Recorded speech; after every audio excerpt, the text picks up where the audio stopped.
নাম কোটিজিত জগত জনক দেবা দুষ্ট দানব দাৰক দুষ্ট দানব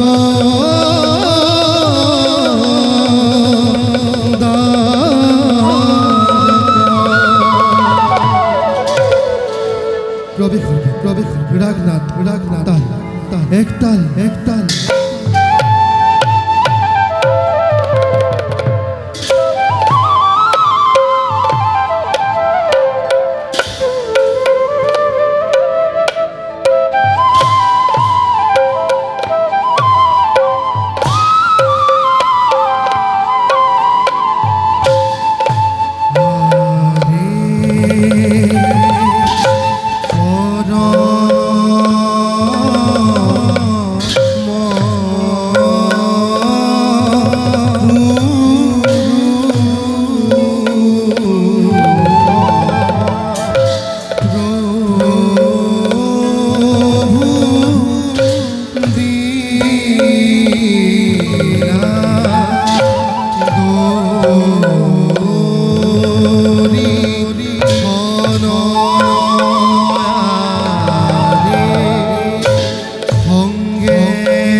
তুমি যে মোৰ অৰ্ধাংগিনী ৰহস্য একো নাই প্ৰিয়ে মই তলুকত মানৱী বৃথা অহংকাৰত অনুমত্ত হৈ পাপ পুণ্য নকৰি বিচাৰ নিজে নিজৰ মৃত্যুৰ পথ ৰচনা কৰা দেখি সঁচাই মই হৈছোঁ চঞ্চল। কিয় পাৰোঁ মানৱে কৰে এনেকুৱা অপকৰ্ম? দুদিনীয়া সংসাৰত নবুজি জীৱনৰ আচল তত্ত্ব, নকৰি সত্যৰ সন্ধান কিয় বাৰু জীৱশ্ৰেষ্ঠ মানৱে ক্ষুদ্ৰ পতংগৰ দৰে স্ব ইচ্ছাই গতি কৰে এই জ্বলন্ত অগ্নিকুণ্ডলৈ? কিয় বাৰু মানৱৰ এনেকুৱা বিচাৰ? কমলানয়ন, তোমাৰ এইটো সৃষ্টি সমস্ত ব্ৰহ্মাণ্ড, দানৱ মানৱ যক্ষ ৰক্ষ অসুৰ কিম্বা দেৱতা সকলোৱে জানো নহয় তোমাৰ এই সন্তান।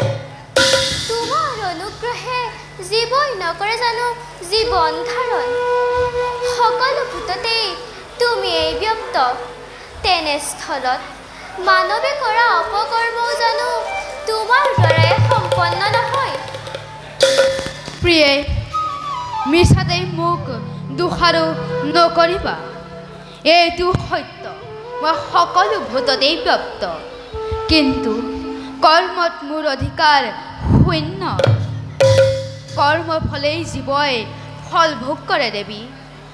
আৰু দেৱী, মানৱকো পৰাৰিছোঁ মই বিবেক আৰু ত্যাগ। গতিকে দেৱী, জ্ঞান বুদ্ধি থাকিও যদি মানৱে পাপত লিপ্ত হয়, তাৰ বাবে পাপৰ ফল নিজেই ভোগ কৰিব লাগিব।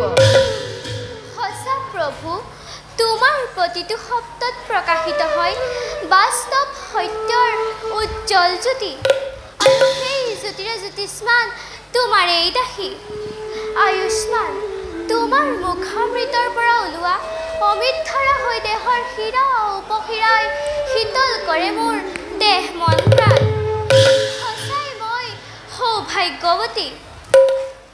দেৱী, প্ৰশংসাৰ মাল্য পিন্ধাই প্ৰেমৰ জৰিৰে বন্দী কৰি ৰাখিছা তুমি মোক হৃদয়ৰ মাজত। কিন্তু দেৱী, এয়া যে কৰ্তব্যত অগ্ৰসৰ হোৱাৰ সময়, মৰ্ত্যলোকত ঘটিছে অথন্তৰ। নুবুজিলো নাথ সাৰমৰ্ম তোমাৰ কথাত, কিবা অথন্তৰ ঘটিছে মৰ্ত্যত, কোনে ঘটাইছে অথন্তৰ? দেৱী, প্ৰত্যক্ষ কৰা সৌ মহেশ্বতী ৰাজ্য, অত্যাচাৰ অনাচাৰ মন্ত্ৰৰ বলে শোষণ উৎপীড়নে ৰজা হৈ নিজ কৰ্তব্য পাহৰি মূৰ্খ সহসাতজনে সাধু সন্তসকলৰ সুখৰ ঘুমতি কাঢ়ি অশান্তিৰ বীজ সিঁচিছে চতুৰ্দিশে। প্ৰভু, এয়া যে অতি দুৰ্ভাগ্যজনক। ৰজা হৈ কৰে দুষ্টই এনে অত্যাচাৰ। সন্তসকলৰ দুৰ্গতি মোৰ নসহে পৰাণে। হে চক্ৰপাণি, হে পৰমেশ্বৰ, তোমাক কৌটি কৌটি প্ৰণাম।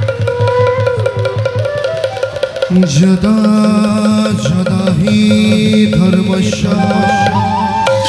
গ্লানিৰ্ভবতি ভাৰত অদ্ভুতানাম ধৰ্মস্য তদাত্মানং সৃজামহ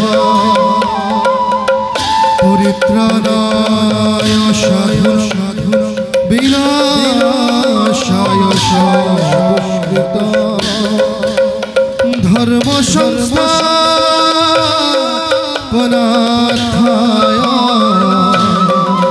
সম্ভবামি যুগে যুগে।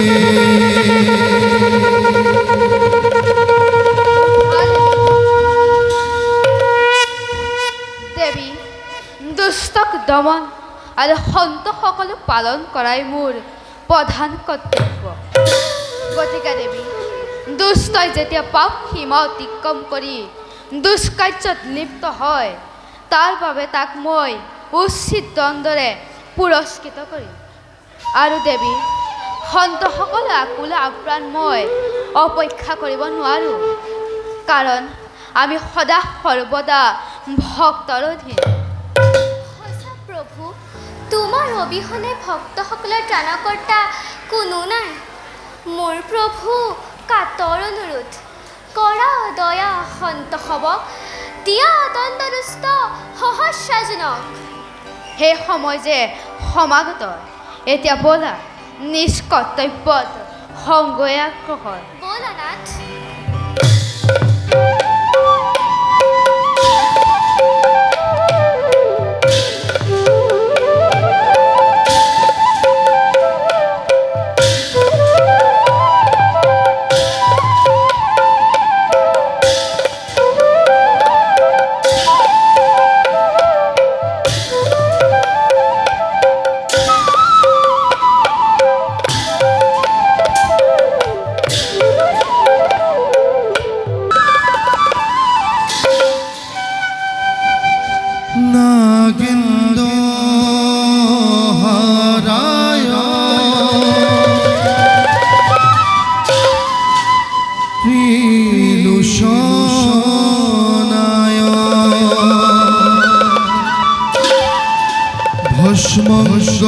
ভস্মৰাগায়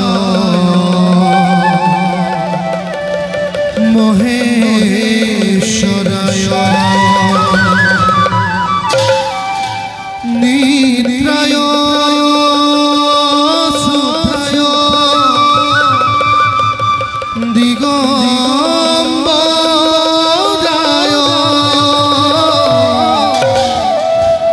তস্मै নকাৰায় নমঃ শিবায় তস্मै নকাৰায় নমঃ শিবায়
বাঢ়িব ধৰিছে প্ৰত্যক্ষ কৰাছোন নাথ অত্যাচাৰী ৰজাৰ হাতত শাসন দণ্ড থকাত কেনেদৰে নিৰ্দয়তাৰে সন্তসকলৰ ওপৰত নিৰ্মম অত্যাচাৰ চলাইছে সেই বিনয়ন সেই সংসাৰৰ দায়িত্ব জানো তোমাতেই ন্যস্ত নহয় নিশ্চয় প্ৰিয়ে তুমি যথাৰ্থতেই সত্যই ব্যক্ত কৰিছে।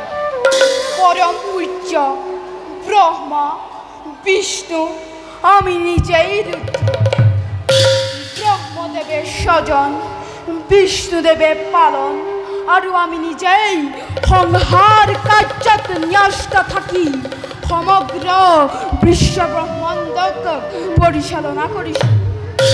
কিন্তু প্ৰিয়ে, পৰম পুৰুষ পৰমেশ্বৰৰ নিৰ্দেশ মতেহে সকলো কাম সম্পন্ন হ'ব পাৰে।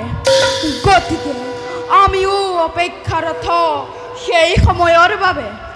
কিন্তু নাথ, আৰু কিমান দিন অপেক্ষা কৰিব লাগিব সেই ক্ষণলৈ? সেই সময় হ'ল সমাগত দেৱী। দুষ্টই পাপৰ সীমা অতিক্ৰম কৰি মহাপাপত লিপ্ত হৈ সুখৰ নিদ্ৰা হৰণ কৰিছে সাধু সন্ন্যাসীসকলক।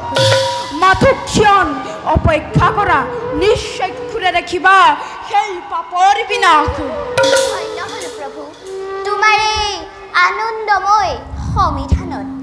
তেন্তে ভক্তসকলে পৰিত্ৰাণ পাব সেই মহা বিপদৰ পৰা। নিশ্চয় দেৱী, ব'লা এবে যাওঁ আৰু নিষ্কৰ্তব্যত হওঁ অগ্ৰসৰ। ব'লা নাথ।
পাপৰ নাম শুনি কাৰণে লৌ সম প্ৰাঘান বাক্য ত্ৰাসিত নহয়।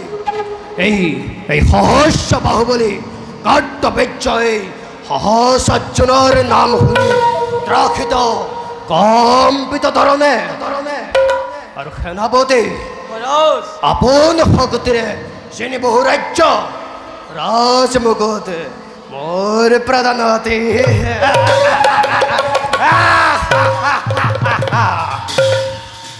জয় মহারাজ সহস্রদিনার জয় জয় মহারাজ সহস্রদিনার জয় জয় মহারাজ সহস্রদিনার জয় জয় জয় মহারাজ তব দেখ মর্মে বসা বসা বহুবীর সৈন্য ৰখা হল ৰাজ্যৰ প্ৰতি গাঁৱে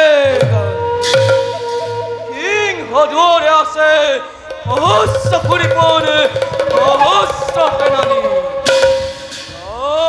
ধনিৰ চতুৰ্দিশে খোলা অস্ত্ৰ ধৰি আছে সহস্ৰ সেনানী সেনাপতি অত্ৰাম প্ৰস্তাৱ সেনাপতি অসীম শক্তিৰে যিনি বহু ৰাজ্য ৰাজ কেৱল আমাৰ হাতত আৰু সেনাপতি অক্ষৰ পালন কৰি মোৰ আদেশ ত্ৰাসিত কৰি ৰাখিবা সেনানী আৰু সেনাপতি মহাৰাজ কোনোৱে কৰে নেকি মোৰ বিদ্ৰোহৰ সূচনা নাই নাই মহাৰাজ কোনে কৰা নাই বিদ্ৰোহৰ সূচনা কৰে যদি কোনে বিদ্ৰোহৰ সূচনা বৈক্য ভিতাৰি দিম তাক জমৰ যাতনা কিন্তু মহাৰাজ ভয় হয় আন এক কাৰণ ভয় উল্লেখ কৰা কাৰণ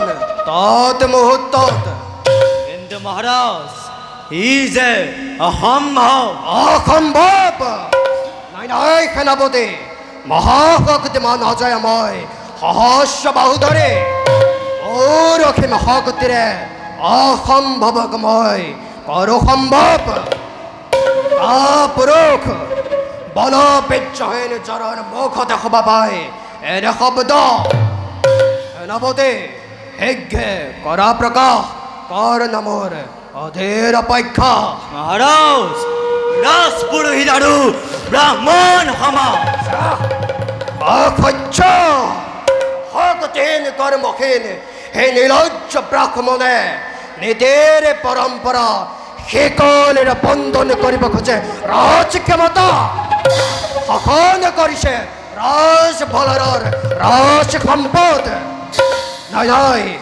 সেনাপতি বন্ধ কৰা ব্ৰাহ্মণ ৰাজ সাহায্য আৰু মই অশ্বেত শাস্তি প্ৰদানিম সেই অধম প্ৰপাশৰে ব্ৰাহ্মণক ওই মহাৰাজ আমাৰ পতিত কাৰ্যতে ৰঙ কাখ লাগাব খুঁজে আমাৰ সমাজে সেনাপতি মহাৰাজ কালিলৈ মিগৰৰ হেতু যাত্ৰা কৰিম মই ৰথি ঘোঁৰা সকলো প্ৰস্তুত কৰি ৰাখিব এতিয়া বিশ্ৰামৰ প্ৰয়োজন বলা সেনাপতি ওলক মহাৰাজ ব্ৰাহ্মণ ভূমিকতৰূপে এই সহসজ্জন পেলে পয়াৰ সৃষ্টি কৰিব ব্ৰাহ্মণ সমাজত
ধরে রেণুকা না। আর বাসা কল পিতা দর্শন করা প্রকৃতির এই মধুর বিনন্দিয়া অপূরব সৌন্দর্য এই আই প্রকৃত সত্য ভগবানের অপূর্ব সৃষ্টি প্রকৃতির এই মনোরম দৃশ্যাবলী বিরাজিত করিছে শান্তি চতুর্দিশে নাই কোনো অসূয়া শান্তি সঁচা না ই যেন সঁচাই প্ৰকৃত সুখে মুখৰিতাও চৰ কাপুৰি সুখৰ অমৃত ধাৰা প্ৰবাহিত হৈ চতুৰ্দিশে বিৰাজ কৰিছে অহৰ্নিশে শান্তিৰ শোভা মানিছো তান কৰ্তা কৰুণাময় যদিও শেষ হয় এই জীৱন পুনঃ ৰাহি যেন পাওঁ সৰস সদৃশ এই স্থান অহা জনমত মোৰ আই এই প্ৰাৰ্থনা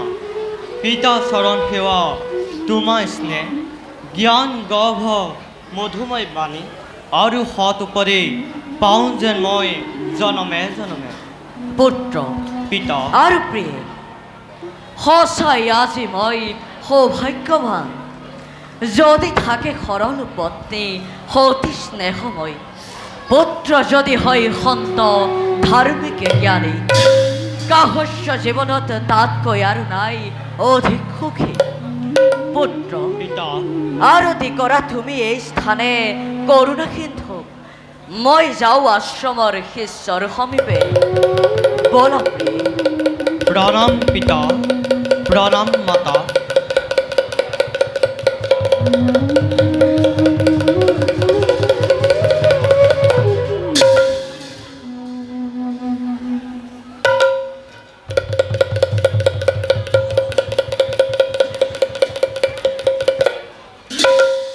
কোন তুমি কিবা হেতু এনেদৰে বিনা অনুমতিত প্ৰৱেশ কৰিছা অসম্ভূমিত ইমান স্পৰ্ধা সামান্য বালকৰ কোন তই ক্ষুদ্ৰ পতংগ কিবা হেতু পথ ৰুদ্ধ কৰি আপোন মৰণ আগমন কৰিছ ক্ষমা কৰিব হে অচিন অতিথি এই কানন অসম্ভূমিত সংৰক্ষিত হৈ আছে মাথো অসমবাসী আৰু শিক্ষাৰ্থীহে বেলেগৰ নাই ইয়াত প্ৰৱেশৰ অধিকাৰ কাৰ পথ ৰুদ্ধ কৰিছ সহাগৰৰ বসুন্ধৰাৰ এক শক্তি সম্ৰাট নাম মোৰ সহস্ৰাৰ্জুন আৰু তই ক্ষুদ্ৰ পতংগ হৈ প্ৰকাশিছেনে উদ্ধত বচন মহাৰাজ সহস্ৰাৰ্জুন প্ৰণাম মহাৰাজ কিন্তু কৰিব হে মহাৰাজ মই নিজে গৈ আনিম অনুমতি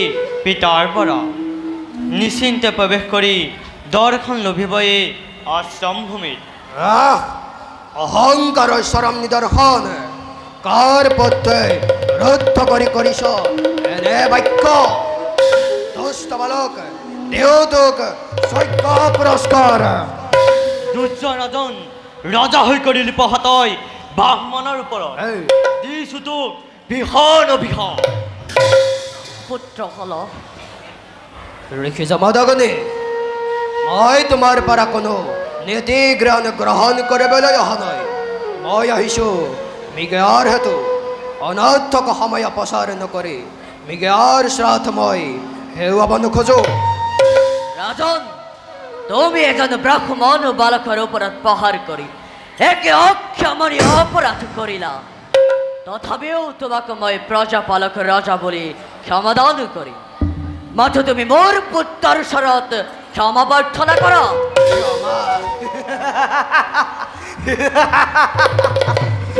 মহাপ্ৰতাপী মহাৰাজ সহস্ৰাৰ্জুনে ক্ষমা মাগিবই সামান্য বালকৰ ওচৰতে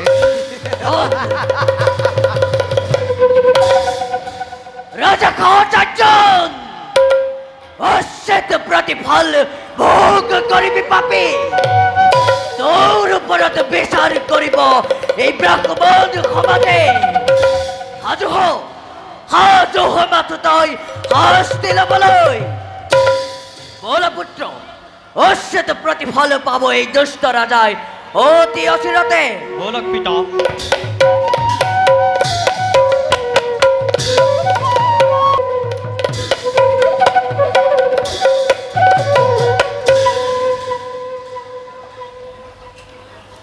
সেনাপতি মহাৰাজ বিখন অপমান কৰিলে সেই ব্ৰাহ্মণ সমাজে এই সহজ অৰ্জুনৰ ওপৰত অসহ্য অপমান এই সাধন এই ৰাজ্যৰ ৰজাক অপমান কৰিছে আৰু কিয় মই অক্ষৰে অক্ষৰে পালন কৰিম সেই ব্ৰাহ্মণৰ বাক্য নাই নাই ইয়াৰো ল'ব লাগিব বিখন প্ৰতিশোধ এই তপস্বী ব্ৰাহ্মণৰ ওপৰত মহাৰাজ কৰক দেখ নিমিষতে ধূলিচ্ছেদ কৰি লৈ আহিমে অকল ব্ৰাহ্মণক এক সেনাপতি নহয় ৰাজ্যৰ অভিমুখে মোৰ দাঙি উঠিছে আন এক শক্তি আদেশ মাত্ৰই নিৰ্বল কৰিম সেই অপশক্তি ৰাজজ্ঞ শুনোৱা সকলোকে ৰাজ্যৰ অৰ্থনীতি উন্নয়ন সৈতেও ধাৰ্য কৰিছে কৰ ব্ৰাহ্মণ আশ্ৰমে আৰু বন্ধ কৰিছে সকলো ৰাজ সাহায্য উত্তম মহাৰাজ তব ঐক্য অনুসৰি সকল কাৰ্য সম্পাদন হ'ব সেনাপতি মহাৰাজ প্ৰস্তুত কৰা মোৰ 900 বাহিনী আৰু যত আছে আশ্ৰম ধনিষ্ঠ কৰি পেলোৱা ৰাতিৰ ভিতৰত মহাৰাজ ৰাতিৰ ভিতৰতে সকলো কাৰ্য সম্পাদন হ'ব আৰু সেনাপতি লুটপাট কৰি অনা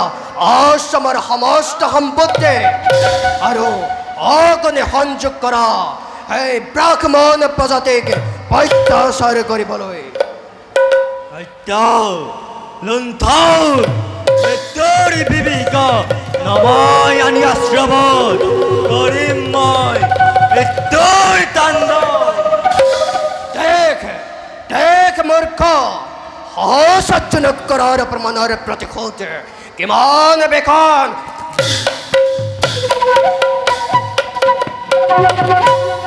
যুদ্ধ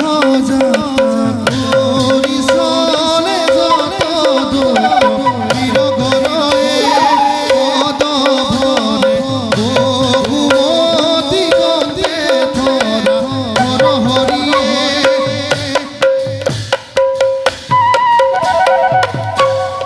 দেখ দেখ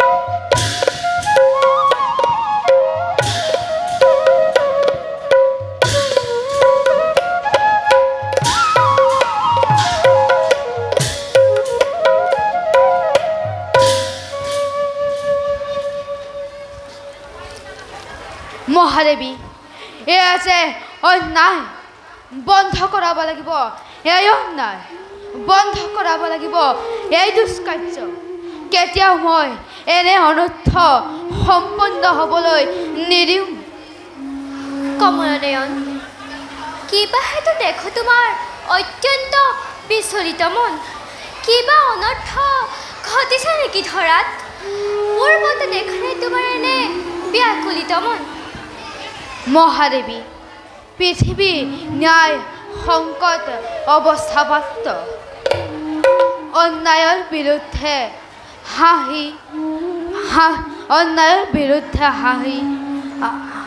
অন্যায়ৰ বিৰুদ্ধে হাঁহি আমি প্ৰত্যক্ষ কৰা হওঁ মহেশ্বতী ৰাজ্য কিন্তু সেই কমলনয়ন কোন স্থানে কি ৰূপে তুমি অৱতাৰ কৰিবা ধাৰণ কোৱা মোক সবিশেষ বিৱৰণ হে প্ৰিয়ে এইবাৰ মই দুষ্ট ৰজাৰ উৎপীড়নে জৰ্জৰিত হৈ থকা মহৰ্ষি যমদগ্নিৰ আশ্ৰমত ৰেণুকা দেৱীৰ গৰ্ভত স্থিতি লওঁগৈ তেওঁৰ গৰ্ভৰ পৰাই মই পৰশুৰাম ৰূপে অৱতাৰ ধাৰণ কৰিম মই এজন শাস্ত্ৰ বিদ্বান ব্ৰাহ্মণ আচাৰ্যৰ গৃহত জন্মগ্ৰহণ কৰিম কিন্তু দেৱী এইবাৰ মই সত্য আৰু শাস্ত্ৰ ৰক্ষাৰ হেতু অস্ত্ৰ ধাৰণ কৰিম মই এবাৰ হাতত পৰশু ধাৰণ কৰিম আৰু সকলোৱে মোক পৰশুৰাম ৰূপে জানিব। ধন্য হলো মই হে পদ্মনাভ, তোমাৰ এই মহান উদ্দেশ্যৰে মানৱ সমাজৰ সৰ্বতো কল্যাণ হওক। তোমাৰ এই মহানতাত মোৰ সহস্ৰ প্ৰণাম। হে বিষ্ণুপ্ৰিয়া, তোমাৰ এই উদাৰ মনোভাৱৰ অৰ্থে কৌটি কৌটি প্ৰণাম। এতিয়া ব'লা নিজ কৰ্তব্যত সংগ কৰ। ব'লা নাথ।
সহ্য আৰু কিমান কৰিম সহ্য সেই দুষ্ট সহস্ৰটোৰ নিৰ্মম অত্যাচাৰ।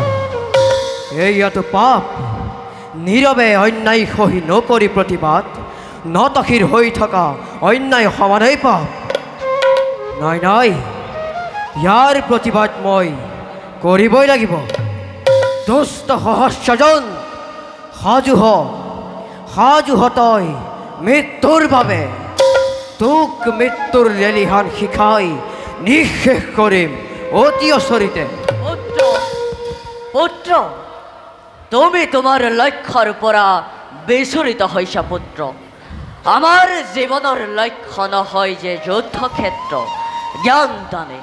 সমাজ সংস্কাৰেই হ'ল ব্ৰাহ্মণৰ স্বধৰ্ম। ব্ৰাহ্মণৰ কৰ্তব্য হৈছে জ্ঞান দান কৰা, শাস্ত্ৰৰ প্ৰচাৰ কৰা, শাস্ত্ৰৰ সৰ্বোত্তম জ্ঞান আহৰণ কৰি সমাজক উচ্চ শিখৰলৈ আগুৱাই নিয়া। পিতা, নীৰৱে অত্যাচাৰ সহ্য কৰি থকাটো কি আমাৰ ধৰ্ম? দুষ্ট নৰধম দুৰ্বৃত্তবোৰে পৰিত্যাগ কৰি শিষ্টাচাৰ, পাপৰ চৰম সীমা অতিক্ৰম কৰি আমাৰ আশ্ৰম জ্বলাই নিঃশেষ কৰি দিব আৰু আমি নীৰৱে সহ্য কৰি থাকিম? এয়া কি আমাৰ কৰ্তব্য পিতা? এই আমাৰ দুৰ্ভাগ্য বাচা। দুৰ্ভাগ্য নহয় পিতা। নিয়তি ভাগ্য আদি শব্দৰ প্ৰয়োগ নকৰে কোনো বীৰ পুৰুষে। ব্যৱহৃত কৰি মাথো এনে শব্দ দুৰ্বলী কাহপুৰুষজনেহে মুক্ত হ'ব খোজে নিজ দুখৰ পৰা নহয় পুত্ৰ, সহনশীলতাৰ অৰ্থ কাপুৰুষ নহয়। সহনশীলতা পিতা, যাক আমি সহনশীলতা বুলি কৈছোঁ, সময় আৰু ইতিহাসে তাক পলায়নবাদ বুলি আখ্যা দিব। সত্যৰ পলায়নবাদ বুলি নক'বনে? সঁচা পিতা, এই অন্যায় যদি এতিয়াই প্ৰতিবাদ কৰা নাযায়, আমাৰ ৰাষ্ট্ৰৰ দৰে এজনকৈ বিদ্যাচাৰ্য জ্বলি নিঃশেষ হৈ যাব। যদি জ্ঞানৰ ভাণ্ডাৰী শেষ হৈ যায়, ক'ত আমি কৰিম জ্ঞান দান? কোনে কৰিব শাস্ত্ৰৰ প্ৰচাৰ? নাথাকিব কোনোজন জ্ঞান কৰিবলৈ শাস্ত্ৰৰ প্ৰচাৰ। ক্ষমা কৰিব পিতা, প্ৰথমে অৰ্জন কৰিম মই শাস্ত্ৰবিদ্যা, তাৰ পাছত গ্ৰহণ কৰিম মই শাস্ত্ৰবিদ্যা। পুত্ৰ, পূৰ্বতেও তোমাক মই বহুবাৰ কৰিছোঁ প্ৰকাশ। তোমাক অস্ত্ৰ শিক্ষা প্ৰদান কৰিবলৈ মই অপাৰগ। কিন্তু কিয় পিতা, কিয়? সমস্ত ৰজা মহাৰাজা দীক্ষিত তোমাৰ শিক্ষাৰে, সমস্ত ৰাজপুত্ৰসকলক প্ৰদান কৰিছা তুমি অস্ত্ৰ শিক্ষা। তেনেস্থলত নিজ পুত্ৰক নকৰা কিয় অস্ত্ৰ শিক্ষাদান? পুত্ৰসকল ক্ষত্ৰিয় পুত্ৰ, আৰু অস্ত্ৰ শিক্ষা গ্ৰহণ কৰাটো তেওঁলোকৰ ধৰ্ম। কিন্তু তুমি ব্ৰাহ্মণ, তোমাৰ কৰ্মক্ষেত্ৰ সম্পূৰ্ণ বেলেগ। মানুহে কৰ্মক্ষেত্ৰ পৰিৱৰ্তন কৰিব পাৰে পিতা। নোৱাৰি, এজন ব্ৰাহ্মণৰ কৰ্মক্ষেত্ৰ কেতিয়াও বেলেগ কৰিব নোৱাৰি। পিতা, যদি ঋষি বিশ্বামিত্ৰ ক্ষত্ৰিয় হৈ ব্ৰাহ্মণত্ব অৰ্জন কৰি জ্ঞান দান কৰিব পাৰে, তেন্তে মই ব্ৰাহ্মণ পুত্ৰ হৈ ক্ষত্ৰিয় ধৰ্ম কিয় স্বীকাৰ কৰিব নোৱাৰোঁ? অনৰ্থক যুক্তি তৰ্কৰ পাতনি নেবেলিবা। আনৰ কৃত কৰ্মৰ বাবে উত্তৰ দিয়াটো মই প্ৰয়োজন বোধ নকৰোঁ, আৰু মই এক ভ্ৰষ্ট পৰম্পৰাৰ আৰম্ভ কৰিব নোৱাৰোঁ। এইয়াই মোৰ দৃঢ় আৰু চূড়ান্ত সিদ্ধান্ত। আৰু তুমিও তোমাৰ মনোবিলাস ত্যাগ কৰা পুত্ৰ। অসম্ভৱ পিতা, প্ৰতিজ্ঞাত আবদ্ধ তোমাৰ পুত্ৰ ভেগুৰম। মই মোৰ প্ৰতিজ্ঞা আৰু মনোবিলাস ত্যাগ কৰিব নোৱাৰোঁ। অৱশ্যে যদি তুমি মোক অস্ত্ৰ শিক্ষা নিদিয়া, তেন্তে মই নিশ্চয় কৰোঁ ত্যাগ কৰিম।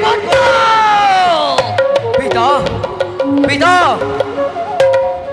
সহস্ৰাজন ভোগ কৰিলাতো জীৱনৰ শিক্ষণ।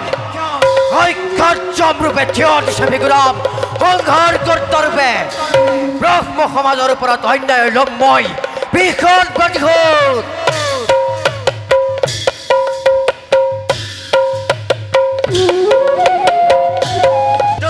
সকলো স্তব্ধ সৈন্যগণ, অগ্ৰসৰ ৰাজআজ্ঞা মানি কাকো ৰেহাই নিদিবা। হাতে লোৱা খোলা অস্ত্ৰ, কৰে যদি কোনোবাই পলায়নৰ চেষ্টা, নিৰ্দয়ীভাৱে হত্যা কৰিবা। সৈন্যগণ অগ্ৰসৰ হোৱা, চতুৰ্দিশে অগ্নি সংযোগ কৰা।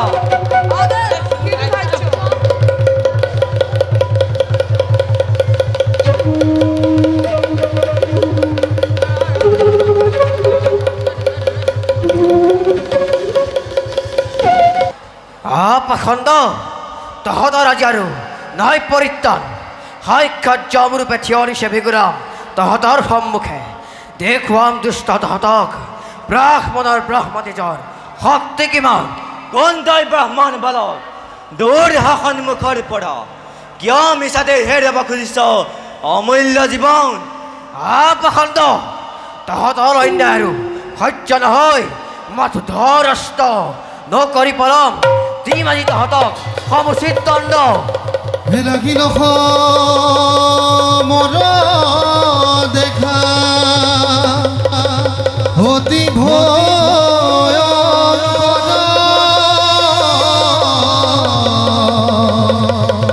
পদ ভরে বহুমতি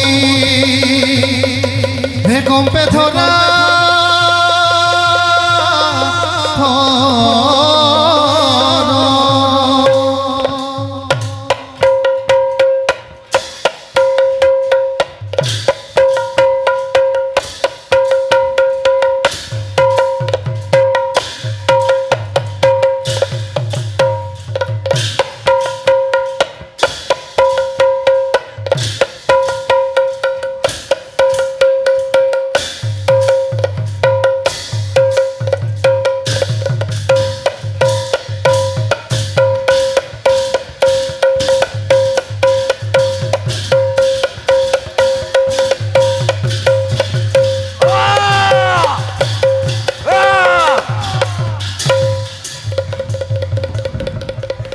সাবধান ধর অস্ত নকরি বল বেশ তেন্তে সাবধান হও হে লাগিল মর দেখা অতি ভয়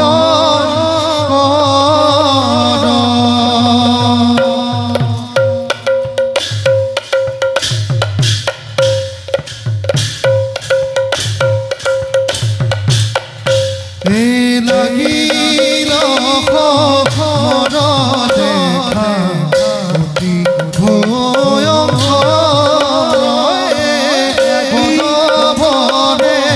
বকুমতি কম্পে ধরা পদভরে বকুমতি কম্পে ধরা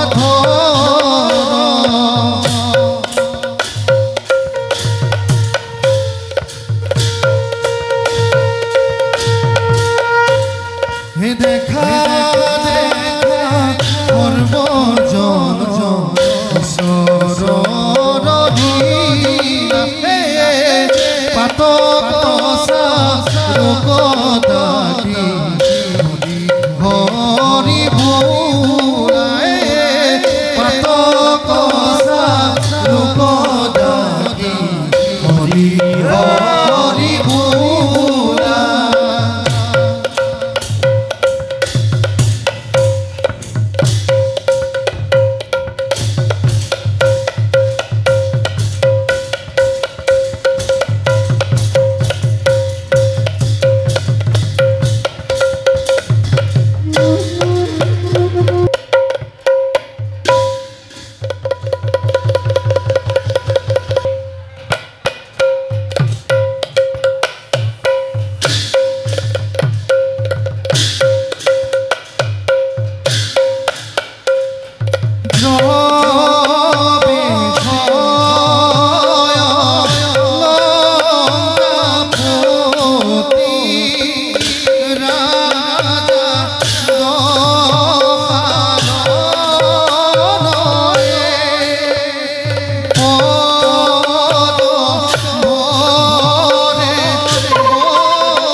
উপযুক্ত স্থান আরাধনাতে লিপ্ত হওয়ার যমুনার জলধারা বই গৈছে নিষ্পথে আপন মনেৰে গীত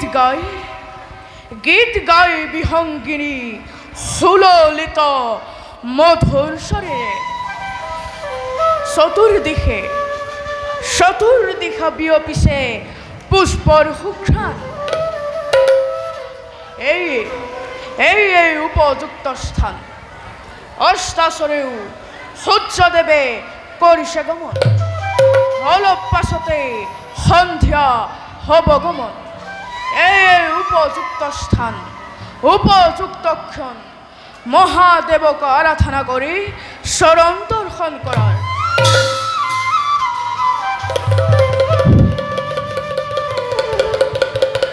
হে দেৱাৰী দেৱ মহাদেৱ হে জটাধাৰী হে দিনয়ন তোমার কৃপা অভিলাষী হয়ে থাকে যেন এই লঙ্কাপতি নাম। হে মহাদেব, কৃপা করিবা। অসহ্য ভোগ বিলাকেই হল জীৱনৰ চৰম সুখ। জীৱনৰ চৰম সুখ ইয়াতেই সেনাপতি শক্তি জলেৰে সম্ভোগ কৰাটোৱেই সুখ। আৰু কাপুৰুষ দুৰ্বল নিলজ্জবোৰে কয় ই হেনো পাপ। সেনাপতি মহারাজ পাপ কি? মহারাজ দূর বলি বলবিচ্ছহীন বুড়ে ভক্তির অভাবতে নোরে করিব কোনো কঠিন কম।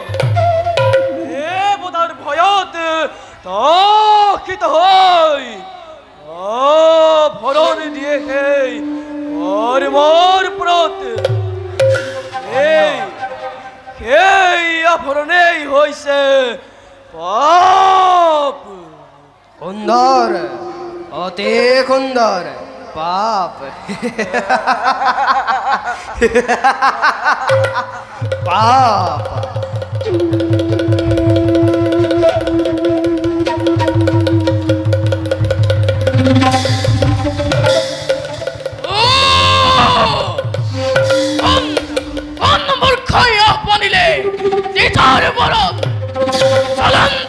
অগ্নিকুন্তক হাব দিলেহি দুবাহুৰ মাঝে কন্তহতি পতঙ্গ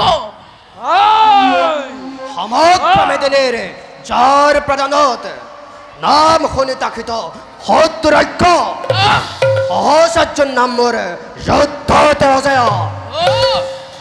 শুনিছো তোর নাম, তোর কুকীর্তি জগৎ বিদিত। যমুনার যমুনার জলে পরম পবিত্র, হাতে ফুরার পাত্র। বেশ্যা বেশ্যা নারীর সঙ্গে কেলি করি করিস অপবিত্র। আজি তহতর শাস্ত্রী নিশ্চিত মৃত্যুদণ্ড। যে মুখে উচ্চ বাক্য করিস উচ্চারণ পাবি না পাবি আজি তই নিস্তার। এই পরর পতলেহি অধম পিহস খন্তে কতে অধীন তহতক পলায়নর নপাবি অবকাশ। সহ্য কর মোরে প্রচণ্ড আঘাত।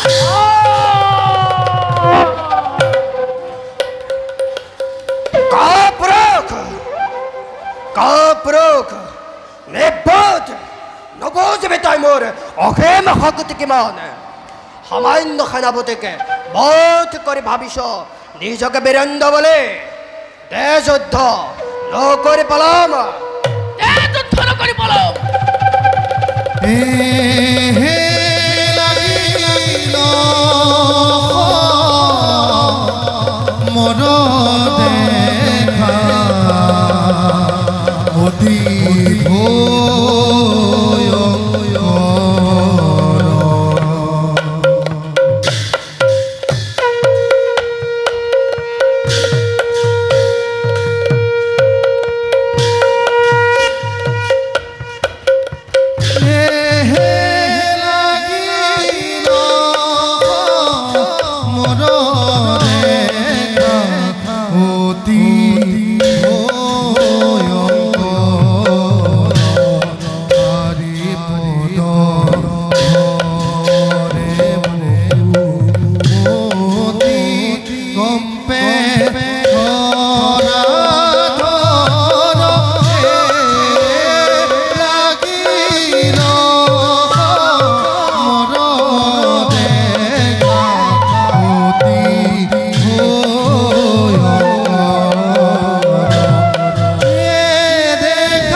বন্দী তোৰ দৰে নপুংসকৰ হাতত এই লংকাপতি বন্দী চেচি ঘৃণাও পৰছে দেখি তহঁতৰ এৰে পাপ কৰ্ম সঁচাই সঁচাই তহঁতি অন্যায় আৰু অধৰ্মৰ জীৱন্ত প্ৰতিমূৰ্তি স্তব্ধ মূৰ্খ বন্দী মুখত শোভা নাপায় এনে বাক্য বৈশ্যতা স্বীকাৰ কৰে মাক তই প্ৰাণ ভিক্ষা মোৰ চৰণত পৰে দেশ অভয় দেম তো ক্ষমাদান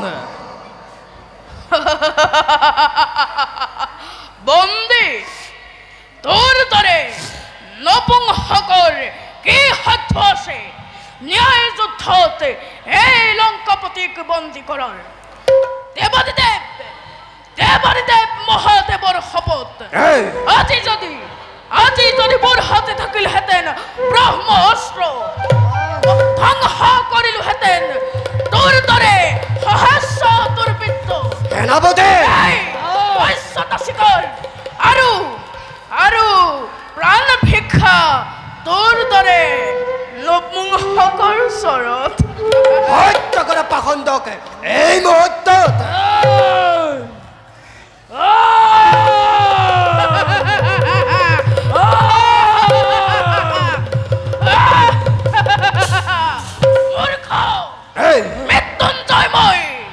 মৃত্যুঞ্জয় কি সাধ্য স্বীকাৰৰ দৰ এই লংকাপতিক বধ কৰিবি সেনাপতি লৈ যায় মদগৰ্বী অধমক নিক্ষেপ কৰা মোৰ লৌহ কাৰাগাৰত বসে মৰক পাখণ্ড আজীবন কাৰাগাৰত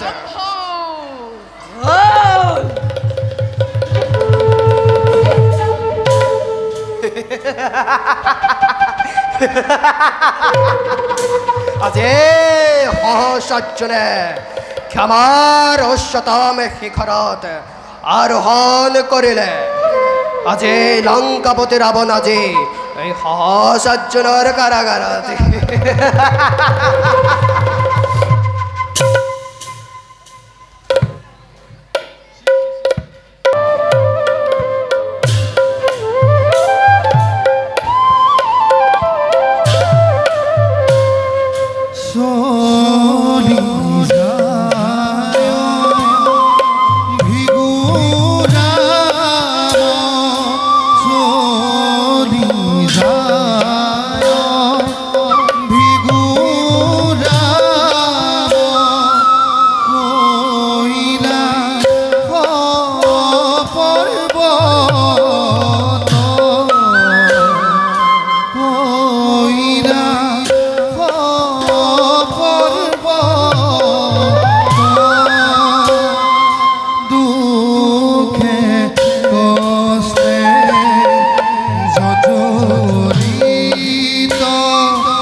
আজি হল পূৰ্ণিমা তিথি সমদগ্নিৰ পুত্ৰ মোৰ অতি স্নেহৰে ভেগুৰাম উপস্থিত হওয়াৰ দিন শৰ্ত অনুসৰি নিজেই আহ্বানিছে যেতিয়া শিক্ষাদানৰ হেতু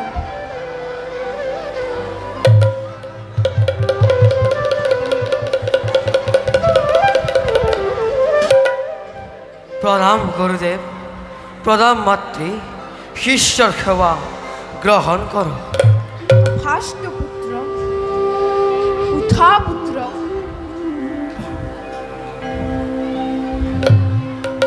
তুমি এটি এতিয়া এই ক্ষণ আৰু এই সময়ত আহি শিষ্যৰে প্ৰথম কৰ্তব্য পালন কৰিলা। তুমি এতিয়া কি কৰিব ভাবিছা? আপোনাৰ আদেশ মই নতশিৰে কৰিম পালন। যাওঁ বোলা এবে নিজ কৰ্তব্যত হওঁ অগ্ৰসৰ। বল।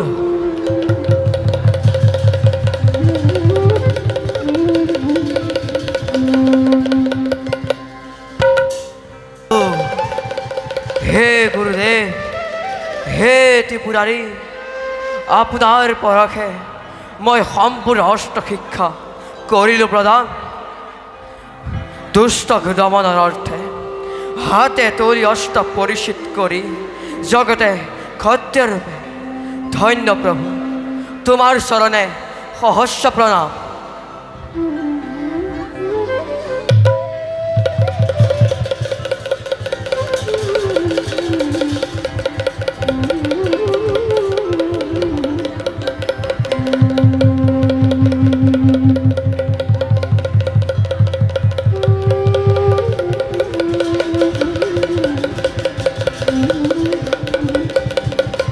পুত্ৰৰাম, সমাপ্ত হ'ল তোমাৰ অষ্ট শিক্ষা।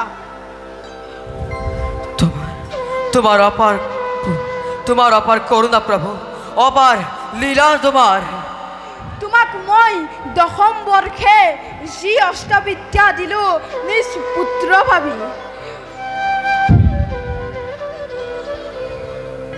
লোৱা পুত্ৰ, এয়া গ্ৰহণ কৰা। মই স্নেহৰ মাল্য বুলি তোমাক এই উপহাৰ দিছোঁ। হে প্ৰভু, যোগ্য ভাবি অৰ্পিলে যেতিয়া এই মহান ধন ভেগুৰামক প্ৰতিশ্ৰুতি কৰিলোঁ প্ৰভু, এই মহান ধন ৰক্ষা কৰিম মই প্ৰাণ থাকে মানে। পুত্ৰ, তোমাৰ দৃঢ় সংকল্পত মই আজি অতিকৈ উত্তেজিত, আৰু এক কষ্ট মই তোমাক কৰিম উপহাৰ। এই আলোৱা, এই আলোৱা, এই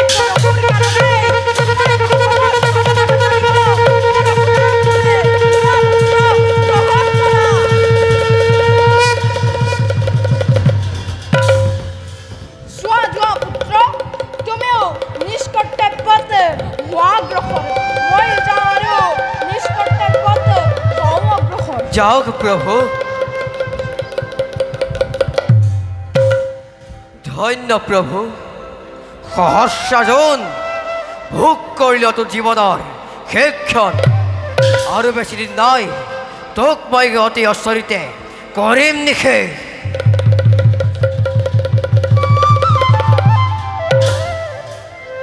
এৰাতে পথ নেমৰ উভতি নাহিল। বুজিছোঁ দুৰ্বল মনৰ অধিকাৰী নাৰী ঐশ্বৰ্য সম্পত্তি দেখি সহস্ৰজনৰ প্ৰতি হল আকৰ্ষিত। ইয়াৰ শাস্তি মাথো প্ৰাণদণ্ড।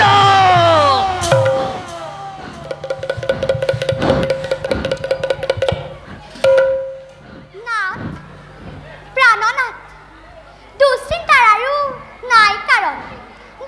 উপযুক্ত শাস্তিহে দুষ্ট সহস্ৰজনক। স্তব্ধ দুষ্ট নাৰী, দূৰ হ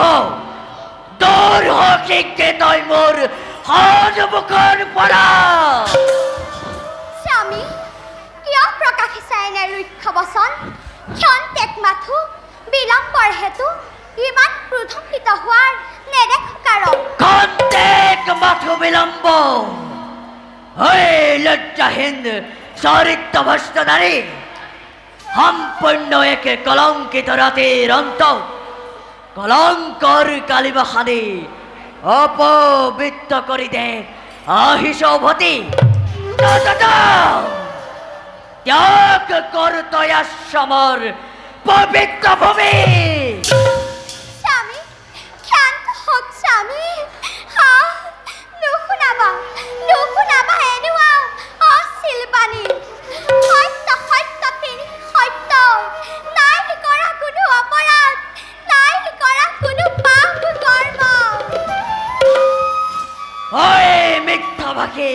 পাপিনী নারী নহয় বিবেকহীন অন্ধয়ে রেখে জমদগ্নে অভিনয় সকল তোকে দেখুয়াব খুঁজিস তই মহান হতে আজ হ দুষ্টা নারী লবলৈ বেকন শাস্তি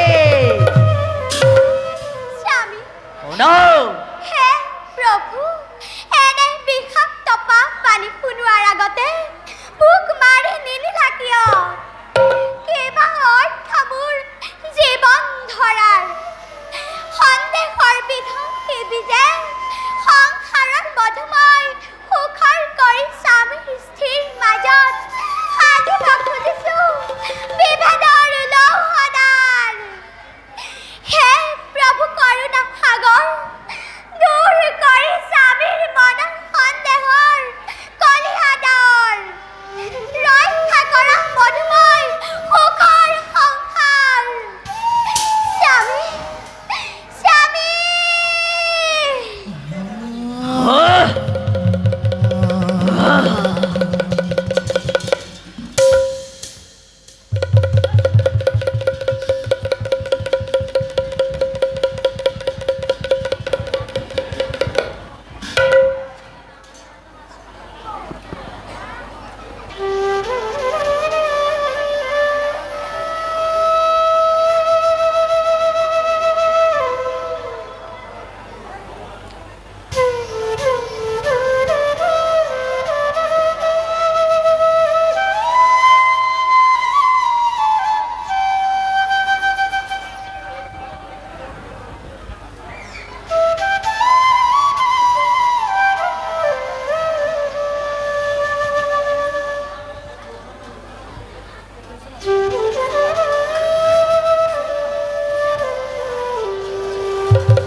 সহ্য বেদনায় দংশিব লাগিছে মোৰ হৃদয়ৰ প্ৰতি কোহে কোহে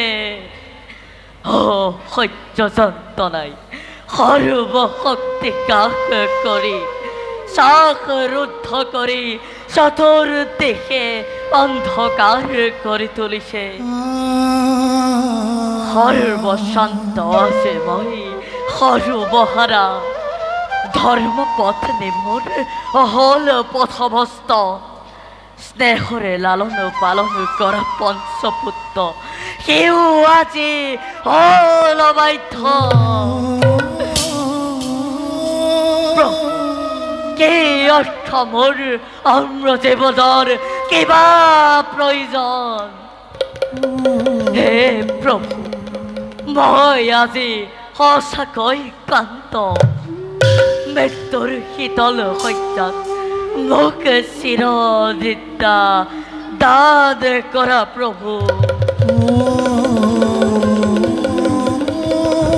পিতা পিতা পুত্ৰ পুত্ৰৰ সেৱা গ্ৰহণ কৰ ওঠা পুত্ৰ পিতা তোমাৰ পুত্ৰই অতি কঠোৰ সাধনাৰ বলে আয়ত্ত কৰিলে সম্পূৰ্ণ অস্ত্ৰ শিক্ষা পুত্ৰৰাম আহিছোঁ উভতি আশ্ৰমৰ ৰক্ষাৰ হেতু পিতা কিবাহে দেখোঁ তোমাক দুশ্চিন্তা মনে দুচকুত চকুৰো নিগৰে পুত্ৰ যে পিতৃৰ সৰ্বপুত্ৰ হয় অবাধ্য তেওঁৰ সম দুৰ্ভাগ্য আছে জানো এই বিশ্ব ব্ৰহ্মাণ্ডত কি কৰে তোমাৰ সৰ্বভাতৃয়ে মোৰ আদেশ অমান্য কৰি পিতা অপমান জৰ্জৰিত কৰি ব্ৰজ সমাধান হাৰিলে মোৰ হৃদয়ত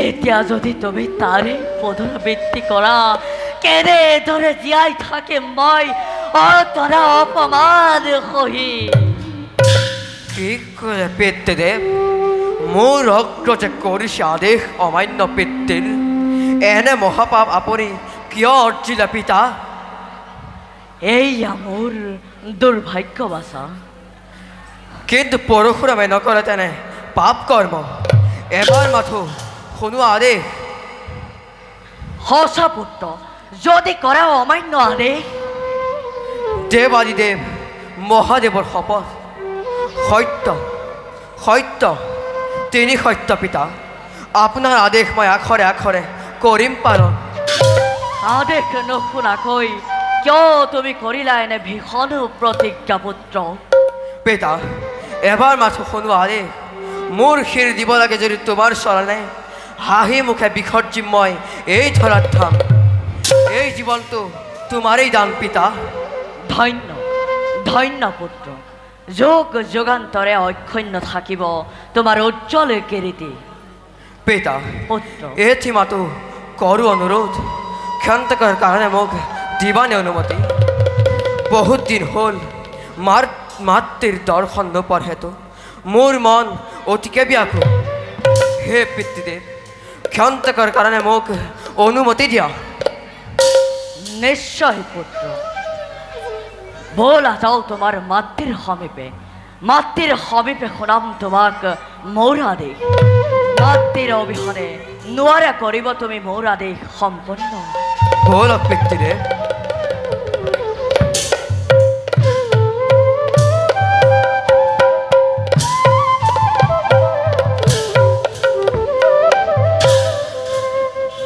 ধৰ্মপান হৰিবৃন্দ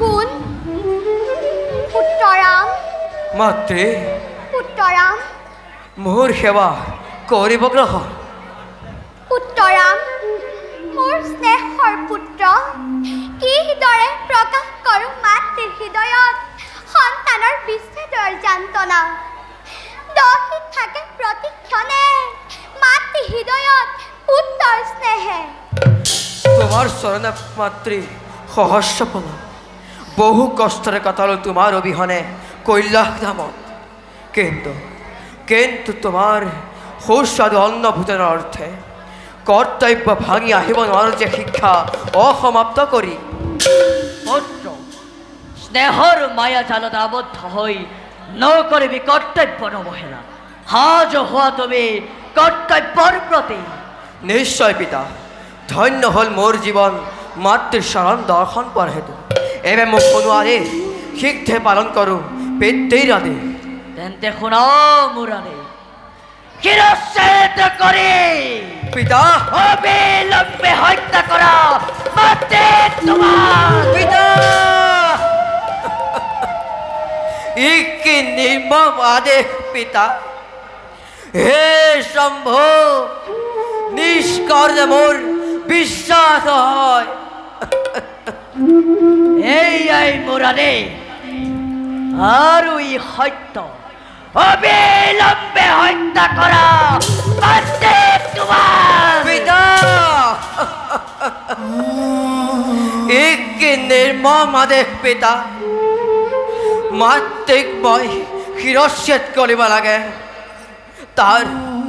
তাৰ পৰিৱৰ্তে কোৱা পিতা মোৰ শিৰ দিব লাগে তোমাৰ চৰণে দিম মই নিজেই ছেদ কৰি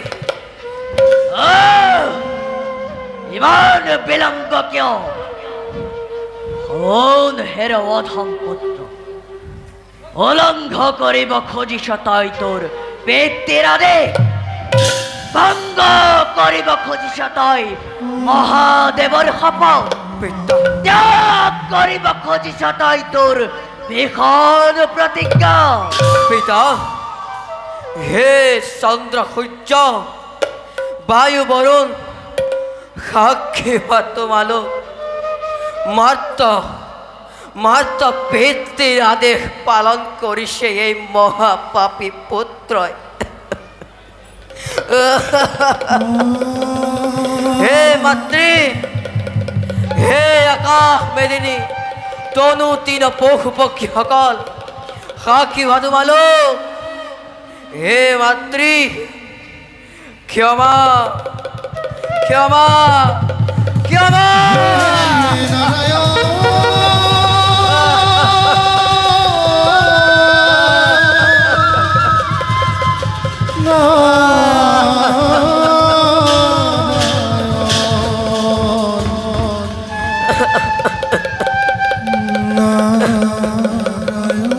ধন্য ধন্য পুত্ৰ জগততে ৰাগ থাকিব তোমাৰ অক্ষয় কীৰ্তি সৌযোগ্য সন্তান তুমি ঋষি যমদগ্নি চিৰঞ্জীৱ চিৰঞ্জীৱ চিৰঞ্জীৱ মাতৃ মাতৃ তুমি নিৰ্বাদ কিয় চোৱা তোমাৰ পুত্ৰ ৰাম ভেগুৰাম আহিছে উভতি নিদ্ৰা ত্যাগ কৰা মাতৃ 10 মাহ 10 দিন দৌৰি দৌৰি আহিছোঁ তোমাৰ সমীপে এই পুত্ৰ ভেগুৰাম মাতৃ মাতৃ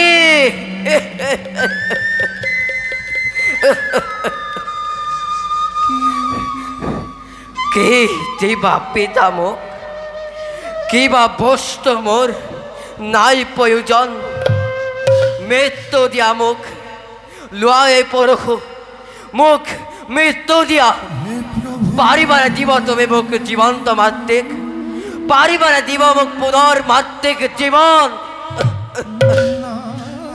অধৈৰ্য নহবা পুত্ৰ জগততে ৰাখিলা তুমি অক্ষয় কীৰ্তি পিতৃৰ এনে নিৰ্মম আদেশ পালি নিশ্চয় মই তোমাৰ নিশ্চয় মই তোমাৰ মনোকামনা পূৰ্ণ কৰিম বাছা কি ক'লে পিতৃদেৱ মাতৃক দিবা তুমি পুনৰ জীৱন দিয়ক পিতৃদেৱ দিয়ক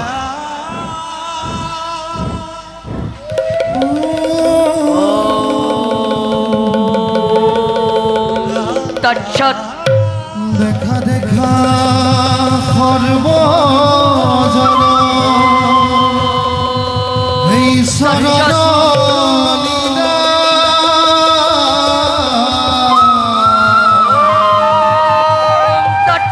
হে ৰাম হৰি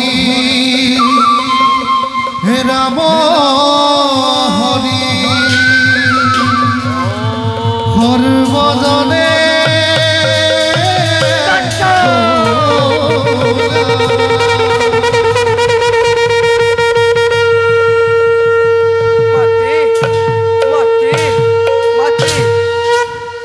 মাতৃ পুত্ৰ মাতৃ কিবা অৰ্থন্তৰ ঘটিছিল এই স্থানে যেন কিবা স্পন্দন দেখিলো ক্ষন্তেক পূৰ্বে মাতৃ বহুদিনৰ দৰ্শন নোপোৱা হেতু তোমাক তুমি মোক বল মাতৃ তোমাৰ বিশ্ৰামৰ প্ৰয়োজন বল পুত্ৰ বল মাতৃ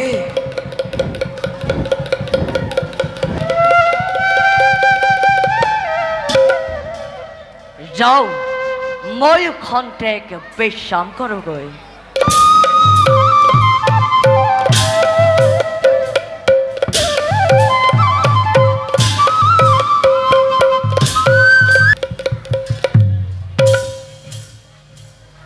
শম্ভো শম্ভো হে প্রভু ভোলানাথ কৃপার সাগর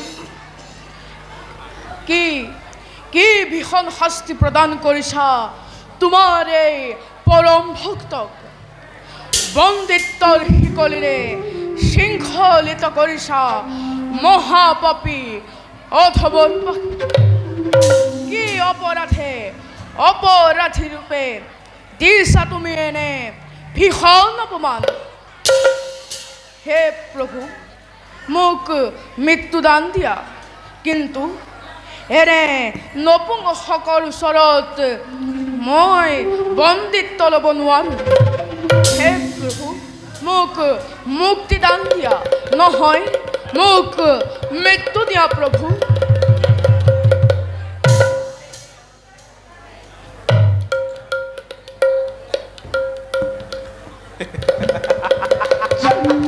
মহগতে সমুদ্র শীতল জল যদি হয় উত্তপ্ত রবির কিরণ যদি হয় পশ্চিম আকাশে হস্তিও যদি মরে পতঙ্গ আঘাতে মোর কলঙ্ক লৌহ কারাগারত আদেশ অবিহনে তোমার নহয় মুক্তি ইয়ে মাত্র কেবল দেব স্বপ্ন।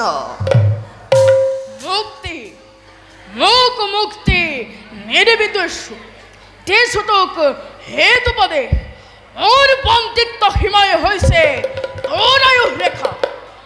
মোর মুক্তি অর্থাৎ সমগ্র বিশ্ব ব্রহ্মাণ্ড যদি হয় একত্রিত, তোর মৃত্যু নিশ্চিত। নাই নাই আজি রাজন। আজি যদি আতরিলে হেতেন মোর হাতর জিঞ্জিরি গম পালি হেতেন, তই কি মহাপাপ করি এই কহা নরক বন্দি করি। নাই নাই রাজন, আনি সময় তোমার মুক্তির বাতরা। আজীবন কারাগারে পশে ত্যাগ করে ভোগ করা স্বতন্ত্রতা সখানুভূতি কিয় কতাবা তুমি এনে বিনন্দিয়া রজনী হৈ কারাগার বাসী। যদি মই তোমাক দেও সন্ধি রাখিবানে তুমি মোর দশানন। শর্ত সন্ধি তার আগে হাকর শিকলি মুক্ত কৰি দে দুৱালৰ শিকৰি। আগে মোক সত্য কৰি কোৱা যেন তুমি মোৰ সকলো সন্ধি মানিবা। তাৰ আগে প্ৰকাশ কৰ তোৰ মনৰ অভিসন্ধি। কি কাৰ্যৰ সহায় লাগে তোৰ, যাৰ বাবে মুক্তি দিবি তই এই ৰজা দশাননক। এক সামান্য বালক নাম পৰশুৰাম মহাদেৱৰ ওপৰতে বলিয়ান হৈ হত্যা কৰিলে বহু মহাবীৰ আৰু থিয় দিছে বিপক্ষ মোৰ। আৰু তুমি যদি তোমাৰ শক্তিৰে হত্যা কলা সেই বালকক, তোমাৰ মুক্তি মই জনাম সহানুভূতি।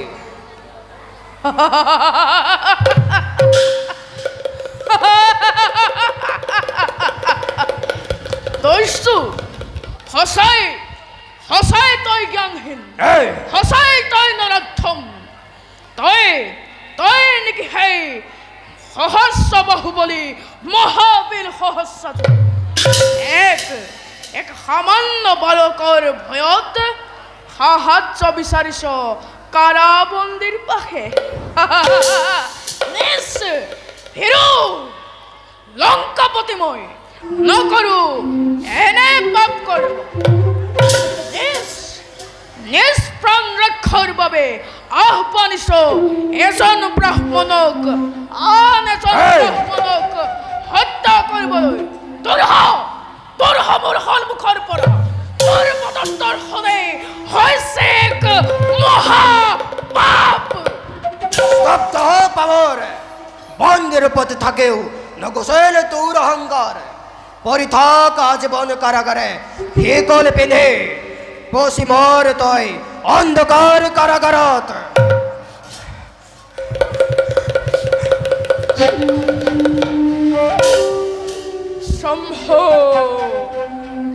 শম্ভ হে প্ৰভু, প্ৰত্যক্ষ কৰা তোমাৰ পৰম ভক্তই দস্যুৰ বচন নীৰৱে সহি কৰিছে প্ৰতিক্ষণ পাৰ। হে প্ৰভু, মুক্তি দিয়া মোক।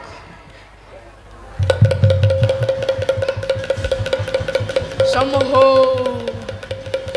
শম্ভ শম্ভ শম্ভ হে প্ৰভু, মুক্তি দিয়া মোক। শম্ভ শম্ভ শম্ভ হে প্ৰভু, মুক্তি দিয়া। শম্ভ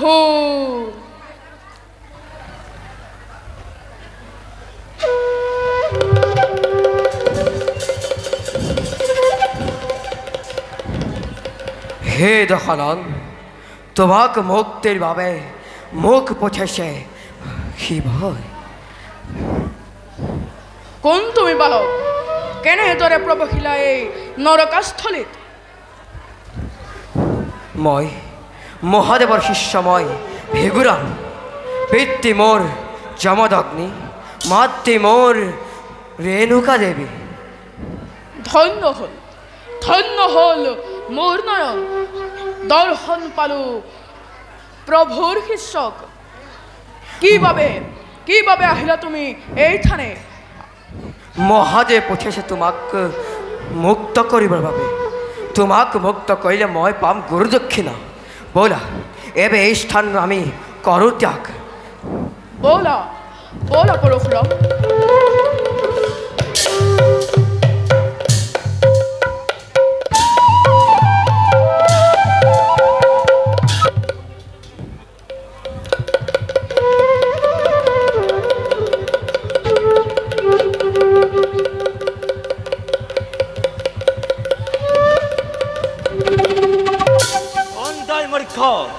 কেনেদৰে প্ৰৱেশিলি অভ্যান্তৰত? দুষ্ট, নিজৰ মৰণ আহ্বান নকৰিবি। মোৰ পথ এৰি দে। জ্বলন্ত অগ্নিকুণ্ডত আহি সামান্য পতংগই দুপাশে বেৰি গৰ্জন কৰিছে অগ্নি ভস্মীভূত কৰিব বুলি। মূৰ্খ, এই মৃত্যু গহ্বৰে প্ৰৱেশিলে যেতিয়া প্ৰত্যাৱৰ্তন মাথো মৃত্যুৰ অন্ত। ইমান স্পৰ্ধা, দে যুদ্ধ নকৰি বল। সাৱধান হ। মন দেখা অতি ভয়ঙ্কর পদমরে বহুমতি কম্পে ধরা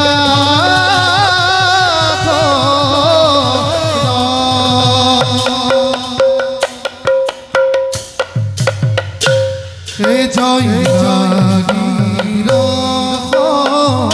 মন দেখা জাগির মন দেখা তুই ভয়ঙ্কর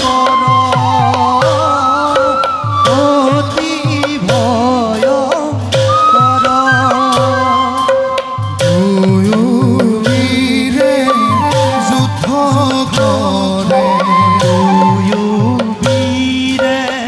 যুদ্ধ করে সমানে সমান সমান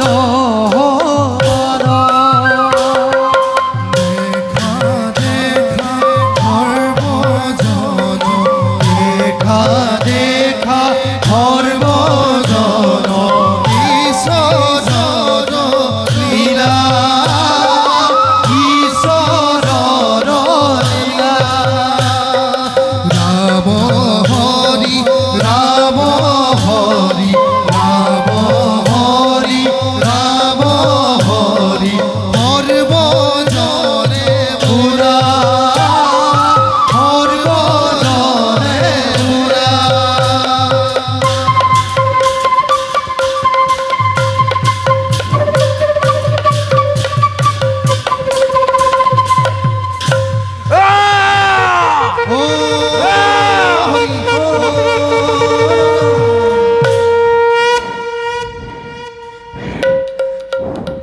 দোস্ত, অপকর্ম শাস্তি গ্রহণ কর।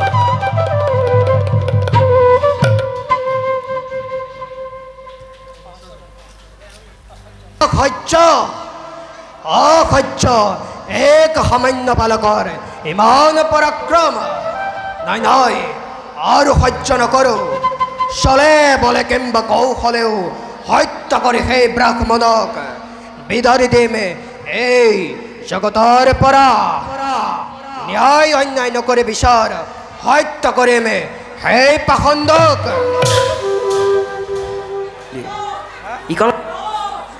সৰ্বনাশ হৈছে মহাৰাজ, সৰ্বনাশ হৈছে। সেনাপতি, কিবাহেতু ইমান উত্তাল? প্ৰকাশ কৰা শীঘ্ৰে। কিবা আছে দুখ সম্বাদ? আপোনাৰ বন্দী ৰাৱণে কাৰাগাৰৰ পৰা মুক্তি পাইছে। কাৰাগাৰৰ পৰা মুক্তি পালে ৰাৱণে? নাই ই অসম্ভৱ ৰাজন। পৰশুৰামে মুক্তি দিলে ৰাৱণক। পৰশুৰাম হাতে ধৰি পৰশুৱে মুক্তি দিলে সেই ৰাৱণক পৰশুৰাম সেনাপতি মহাৰাজ প্ৰস্তুত কৰা শক্তিশালী সেনাদে ব্ৰত কৰে সন্মুখ সমৰে হে দুষ্টক সমৰ আৰোহী কৰাও শীঘ্ৰে সেই ব্ৰাহ্মণক সকলো প্ৰস্তুত আছে মহাৰাজ মাথো যত্নহে কৰিব লাগে বল সেনাপতি বলক মহাৰাজ বহুত পৰামৰ্শী সমুখ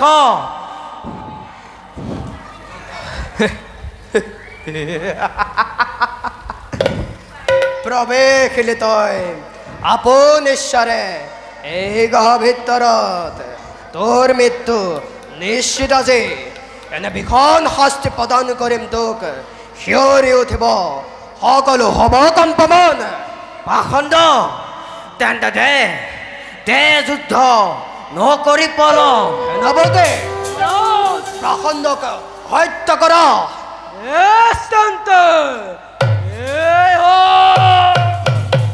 লাগিলে ঘূৰণ অতি ভয়ংকৰ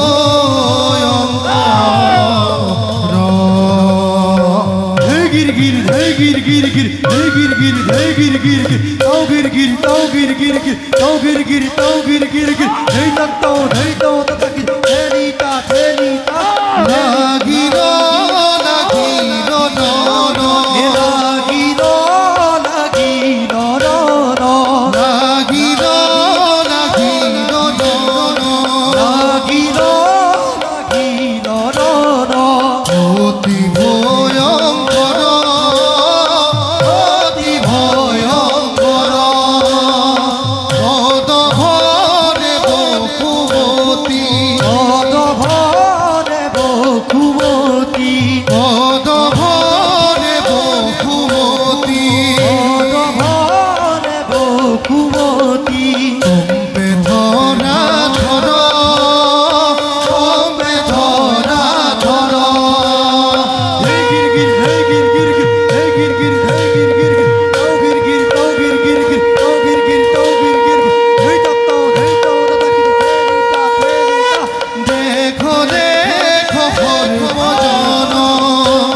অধম ব্ৰাহ্মণ সামান্য সেনাপতিক বধ কৰি ভাবিছ নেকি নিজকে বীৰেন্দ্ৰ বুলি এইবাৰ চা এই সহস্ৰ বাহুবলী সহস্ৰ অৰ্জুনে কেনেকৈ কৰে অস্ত্ৰ চালনা পাখণ্ড তোৰ অন্যায় আৰু সহ্য নহয় মাথো ধৰ অস্ত্ৰ নকৰি পলম শ্ৰীমানী তহঁতক সমুচিত দণ্ড দে যুদ্ধ দুয়োবীৰে যুদ্ধ কৰে পচন্দ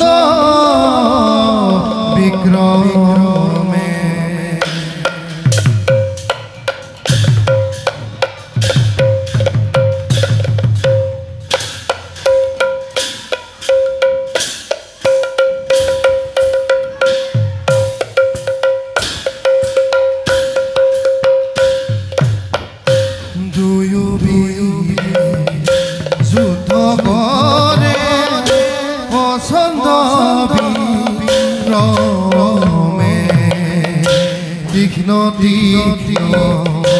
হস্ত লয়া মহান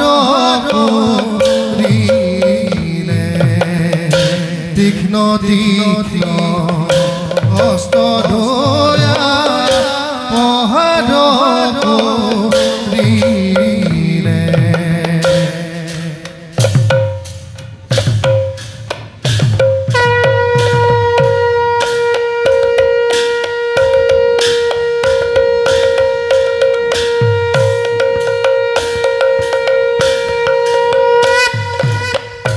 দেখো দেখো সর্বজন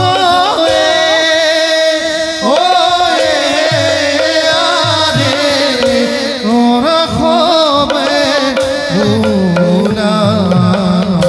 রাম হরি রাম হরি হলা সর্ব জনে রাম হরি রাম হরি বোলা সর্ব জনে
অপরাধ ক্ষমা করি তুমি দয়াশীল হরি অপরাধ ক্ষমা করি তুমি দয়াশীল হরি মুখ ৰক্ষা কৰি